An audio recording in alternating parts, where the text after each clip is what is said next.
Do you see dead people at night? Well, then this video could be the one for you.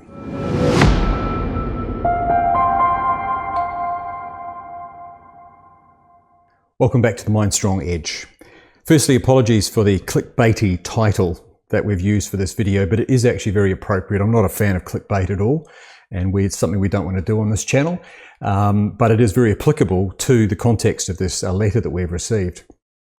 So firstly, this is something that doesn't come up very often, and there is a very good reason for that. It's something that people just don't bring up because it's embarrassing, or they're unsure about it, or they just don't know what's going on, and they'd rather just not talk about it.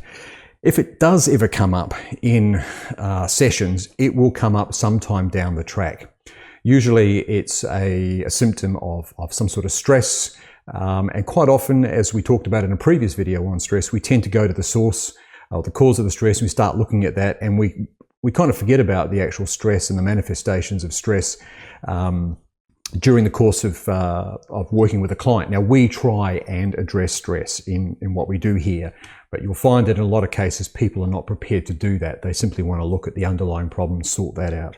So this is really interesting that this letter has, in fact, come in, and we're quite excited to talk about it today.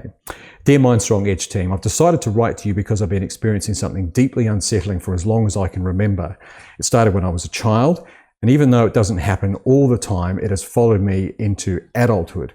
These experiences usually occur at night, and they leave me feeling confused and shaken, even though I've always tried to rationalize them. To describe it as best I can, there are nights when I wake up and I feel like I'm seeing dead people in the room. The figures appear very real in the moment, shadowy presences standing nearby, sometimes close enough that I feel they might touch me. Occasionally it seems like they're leaning over me, and I feel an overwhelming sense of threat. Is this something you've experienced? I won't comment on this just now because I think there's a lot more in here that we just need to hear before we start talking about this in particular. It goes on to say, one particular experience stands out vividly. I woke up suddenly unable to move. I was lying flat on my back, and out of the corner of my eye, I saw a dark figure standing by the door. It didn't make a sound, but it seemed to be watching me. As I tried to convince myself it wasn't real, I felt a heavy pressure on my chest, almost as if something was pinning me down. I wanted to scream or move, but my body wouldn't respond. The figure then seemed to come closer, and for a moment, I was certain something terrible was about to happen. Then, just as suddenly as it started, the figure vanished, and I could move again. I wouldn't call myself superstitious, but these experiences feel so real in the moment that they're hard to dismiss. Okay, well that is a fair enough comment. Rationally, I know there's been no actual harm. Once the visions disappear, everything returns to normal. But the feelings of being trapped or pinned down is terrifying. It leaves me questioning if there's more to these encounters than I realize. I've never really considered myself to be overly stressed. In fact, I tend to dismiss stress as part of life and move on. Okay, now that's interesting that you say that, particularly in light of what we've talked about previously on stress, and we will come back to that point first in just a sec. He goes on to say, however, I can't help but wonder if this could be related to how my mind works when I'm asleep or in the process of waking up. Yeah, it is. Is there some subconscious process at play that could explain why I'm seeing these things? These experiences have been with me for years, and while I've learned to live with them, I'd really like to understand what might be causing them. Are they just tricks of the mind, or could there be something more going on? More importantly, is there anything I can do to stop these occurrences? I hope you can offer some insights and advice. I'd love to put this mystery to rest. I like the pun you put there, both literally and figuratively. Okay, yeah. Thanks for the time to read my letter. Well, I won't mention your name, but thanks for writing in about that. Firstly, we're not a paranormal or parapsychology channel, and there are probably plenty of other podcasts that do work in that domain that would answer this question in a very, very different way. So we're purely going to look at the what the body does, what the mind does when it's sleeping. There is truckloads of evidence to support all of this. We're not going to go into sleep science in any detail, but we're going to give you some information that might help. The first thing I think to discuss is that you say, I've never really considered myself to be overly stressed. Well, overly stressed, That's a little subjective, I would say. Do you consider yourself to be stressed, but just not overly stressed? And is it the fact that you tend to dismiss stress as part of your life and move on, the fact that you're ignoring the fact that you are experiencing stress? And in our previous video, we talked about this. We talked about where one of the first things that we see presented is symptoms of stress. And quite often when you go to therapy or you're just, talking to someone about this, it really is, well, what do you think the cause of the stress is? And we get down, well, it could be work, it could be like you've got a high pressure job, there's high expectations, or it could be family life, or it could be any number of things. And then we tend to go to that when we forget about the stress and we ignore how stress plays out in weird and wonderful ways. If this is striking a chord with you, then head back and watch our previous video, which we did just on stress and just talking about just addressing stress. Because stress itself doesn't do us any service whatsoever. It's completely, it's our enemy in a lot of ways. It's a demon that sits on our shoulder and knocks in our mind and demands our attention, and it's just not helpful at all. But I would put it to you that when you talk about stress, one of the first things to do is to get a handle on it. Before we even delve into the subject matter, is to get a handle on, just how stressed you think you are. Now, we have a test on our website, MindStrongEdge.com. We'll put a link in the show notes for that. And it's a standard test. Psychologists all around the world use it. It's very simple. It just asks you about certain symptoms that you've experienced in the last month and the occurrence of those symptoms. They are standard symptoms of stress, and it just gives you a score at the end to let you know what sort of stress or duress you might be under. So I would suggest to you in the first instance, this is certainly what we would do if you came and sat down in the clinic, is we'd just go through that and we'd just go, okay, well, here it is. It actually appears that maybe you may be overly stressed, but you're not seeing it in that particular way. The second thing to look at is, and this is where I come back to this clickbait thing about this video, is that you've said that you feel like you're seeing dead people in the room. And this is really interesting because, firstly, I put it to you that there are no dead people in the room. You may have a partner that sleeps like the dead, but you've immediately gone to that.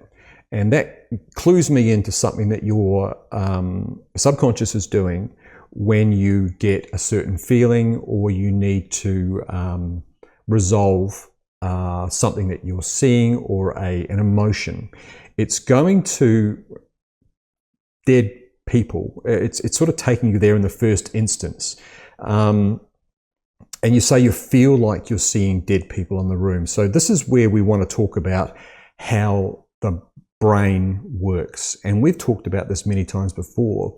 The subconscious does this job all the time, whether you're awake or whether you're asleep. And it simply is just a pattern matching machine. You see something out of the corner of your eye, and before you're even consciously aware of it, your subconscious has gone off and tried to find a matching file in your vast store of memories and pull something out that represents that, and also with it, it's got a description of what you need to do in response to that thing, whether it's a threat or whether it's a friend or a foe or whatever it is. And your brain does this, and for better or worse, it will go through the strongest neural pathway to that file, grab that thing and bring it back, and then decide what to do with it, even before you've consciously considered what that might be.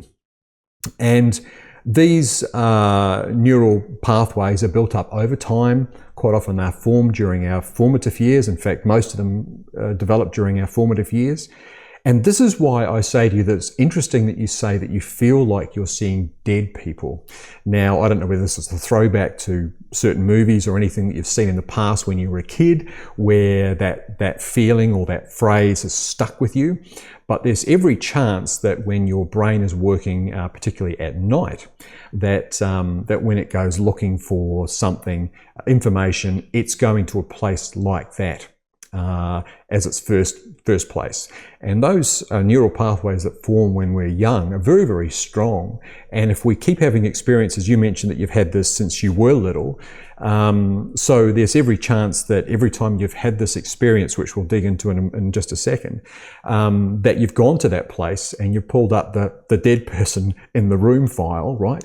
And what it's done is it's simply just strengthened that neural pathway. So you're just going there every time, right through until your adulthood. But we can do something about this. And what we've found is that the best work we've done is by explaining what the brain does and giving you just a window of opportunity to step in before it does its thing when you're waking up at night. And we find that with a little bit of knowledge, right, that you can be stronger and you can actually solve this problem. We have actually had people that have it's just stopped. It's literally just stopped. It hasn't happened anymore. Occasionally it might come back under stress, but for most people it's one of those things that you just stop. People would say sometimes that they grow out of these experiences, and that's simply because those neural pathways weaken. That place of the dead people or the ghosts or the goblin under the bed, they kind of just dissolve and they disappear. We no longer have a strong connection with that. Our brain ends up going somewhere else. So what we need to do is look at a little bit of science and psychology in this. And when you're sleeping, regardless of when you're actually, what time you go to sleep, your body falls into a cycle that's based on you might have heard the term circadian rhythms, and they're pretty much fixed. They don't move that much, and they're based around, daylight and your standard routines. Obviously there are some things that will affect them, but by and large, your brain and your body is going through the same cycles around the same time every night, regardless of when you actually go to sleep, unless you change time zones and you go through jet lag and your body gets a chance to catch up, and then it settles into a new time zone. But a lot of people interestingly report this phenomenon, which we'll label in just a second, as something that they experience if they're conscious of when it occurs around the similar sort of time at night.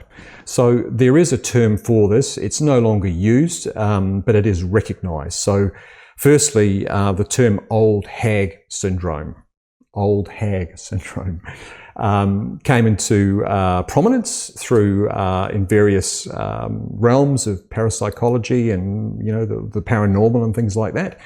And it's said that because what most people describe seeing was an old hag. And you've described seeing dead people, so I'd suggest to you that you're in the ballpark. Now, old hag syndrome, has been formally recognised, and it has another more clinical term to it. But for the purpose of this video today, we're just going to call it old hag syndrome, because that's I like that, and it's something that you can actually look up. So what actually happens when you're sleeping is your brain is doing that filing, right? There's a bit of downtime when the executive functions have gone to sleep and everything else is powered down, but your subconscious is actually very, very active. And during that REM sleep phase, your rapid eye movement phase, which for a lot of people really starts to kick in around 2 to 3 o'clock in the morning.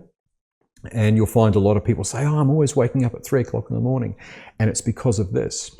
So what's happening is that this is the phase for processing all these vast amounts of information that have accumulated, not just through the day, but they've accumulated through the weeks, the months, and sometimes even the years. And the brain is going into this sort of defragging sort of mode where it just needs to deal with this in-tray of vast amounts of disparate information and do something with it. And what it's essentially doing, or rather these unresolved patterns and experiences. So I always use the analogy of an inbox, and you can just imagine you're sitting at your desk, it's 2:30 in the morning, and you go, I've got to get through this, right? So you grab a bunch of files off the top and you start looking at them. And they're all very, very different. They could all be very, very different things. One's an emotion, one's something you saw in the blink of an eye. So another one is a movie that you saw, and another one is something that you experienced when you were in childhood that's still just been sitting there in that in-tray unresolved for all that time. And your subconscious is trying to do something with this.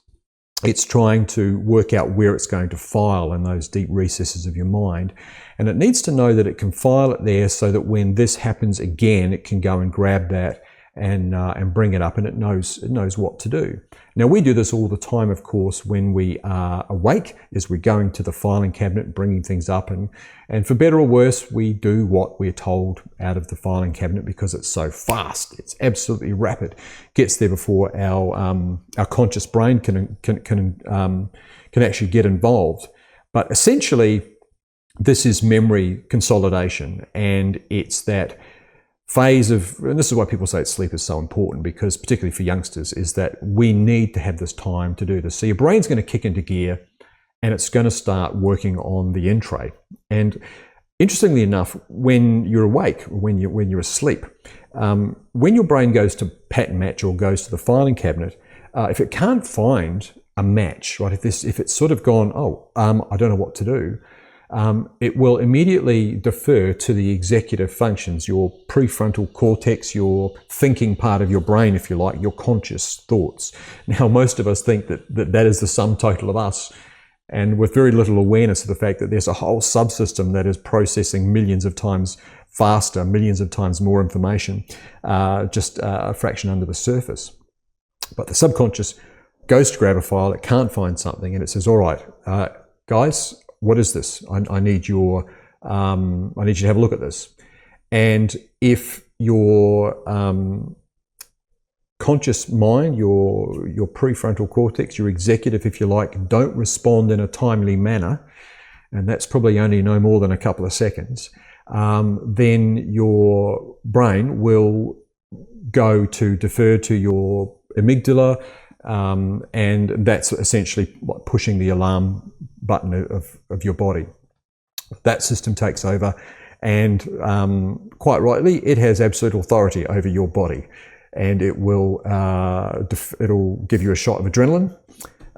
It'll move oxygen and blood to essential parts of the body, muscle tissues, to prepare you for a response, which is usually fight or flight. And it does that before you have a chance really to do anything. It's just saying, you haven't got back to me on this. I need to hit the alarm bells. And we have that happens to us all the time, whether we're awake or whether we're asleep. But unfortunately, when we're asleep, when we're in REM sleep, when we are doing the memory consolidation, and some of that is surfacing as dreams. We're getting snippets of various things that we perceive as dreams. But the inability of the subconscious to resolve that particular feeling, or it could be a unfortunate mashup of different emotions that it's looking at together, and it just doesn't know what to do with it, it will immediately defer to the executive. Unfortunately, of course, at 3 o'clock in the morning, the executive are all asleep and unlikely to wake up immediately and respond within that window of opportunity. So then what the brain does is it goes, well, I'm going to hit the alarm bells. I'll hit the alarm button. And of course, you get a shot of adrenaline and it's going to wake you up. But it's going to wake up those basic functions because, of course, remember, the amygdala is preparing those basic functions for an emergency response, right? So the basic functions, vision, touch, muscles, are all going to start coming online very, very quickly. And unfortunately, the process of doing that, I know it's a very long-winded way of explaining what is happening, but you will see things in the room which are quite often in darkness. There's shadows, light shadows and things like that. And your unconscious brain it can't resolve what it actually is. Right? It'll look at a shape and it will immediately go to its file for dark shapes.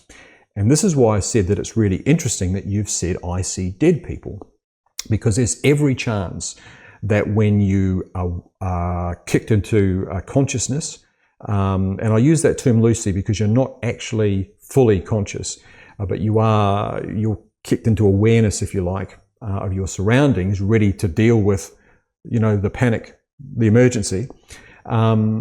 Your unconscious brain is trying to resolve everything around you in a very, very primitive, not particularly smart way. It's looking at that shadow over there, and if it goes to that place which says that shadow is an old hag or a ghost or, my departed grandma or grandfather because they always used to dress in dark clothing, then that's what you'll get. That's what you'll get, and that's what you'll see, because it'll literally paint that figure onto that shape for you, and that's what you see. Now, of course, you say there that eventually the shapes disappear, but before that, you also say that you feel very threatened.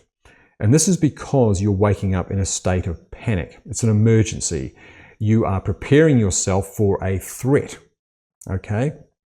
Which is irrational. Yes, I grant you it's irrational, but it's coming from quite a primitive place where your subconscious simply hasn't been able to resolve something that may have happened yesterday, it may have happened 3 years ago, or whenever.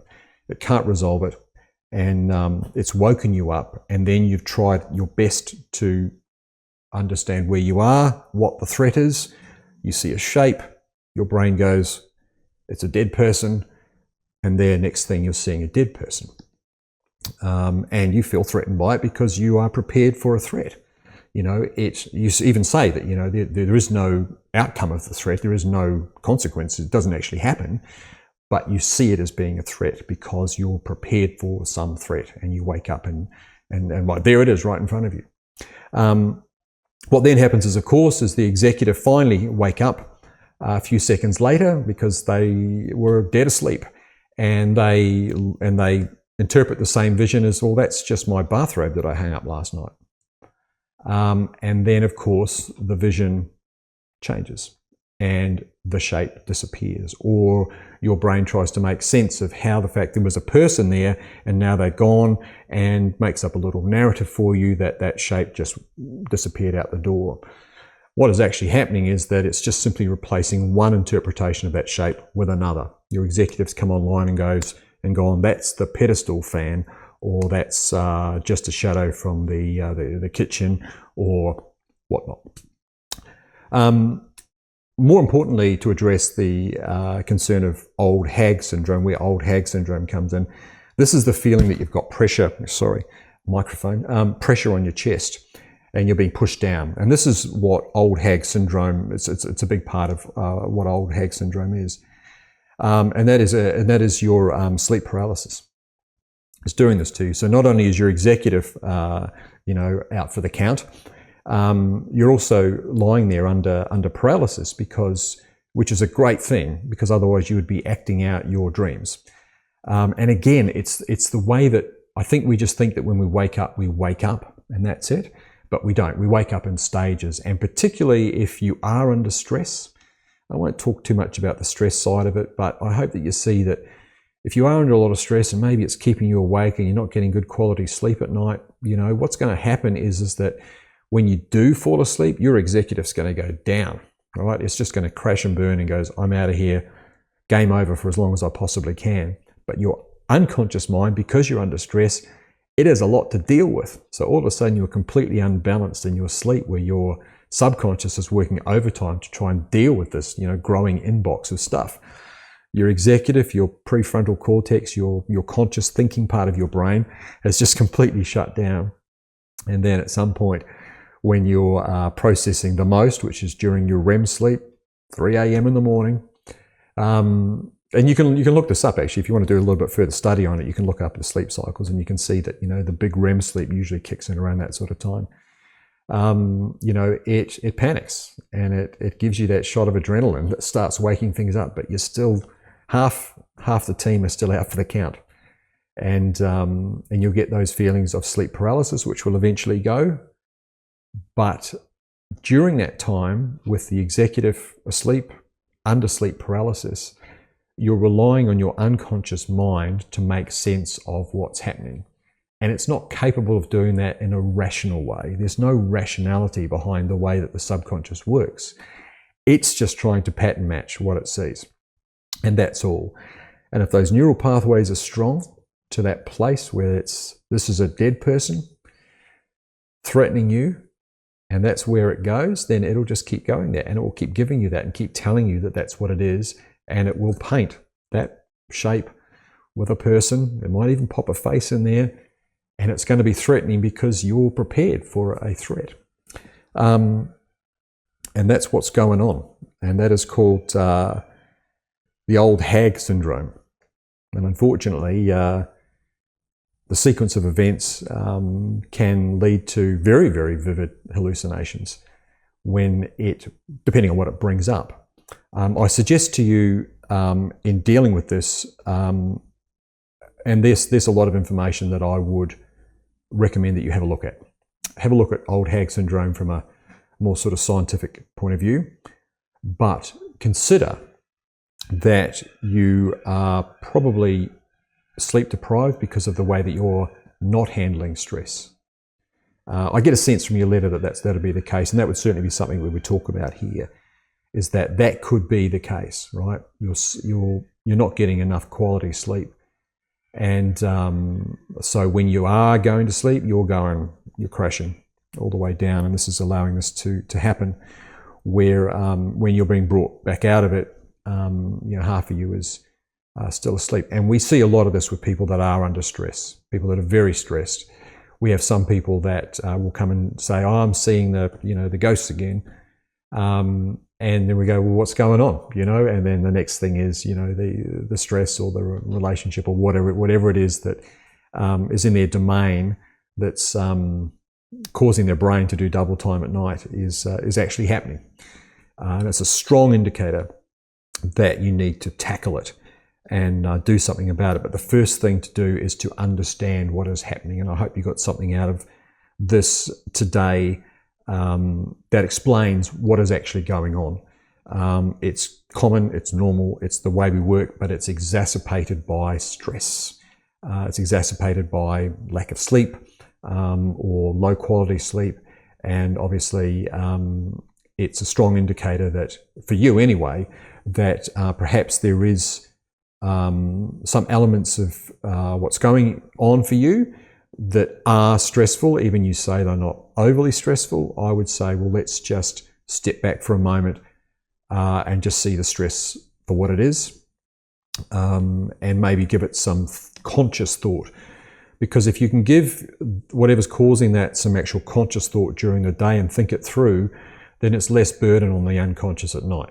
That's the simple thing. Same thing goes for reoccurring symptoms. If you see the same thing over and over again, it's your subconscious picking up the same file every night. I don't know what to do with this. Eventually, it just puts it back on the top, and you get it again the next night or a couple of nights later. And that's a strong indicator that perhaps you should give that particular thought some conscious thought during the day. Pass it by the board of directors. And give it some resolve, and that will help your subconscious when you are asleep. Fantastic letter. I really enjoyed this one. If you've got something that you'd like to write in about, our email address is help@mindstrongedge.com. It's in the show notes for this video. It's also on our channel. We'd love to hear from you. And if you got something out of this video, then please hit the like button or subscribe. And we'll see you the next time on the MindStrong Edge.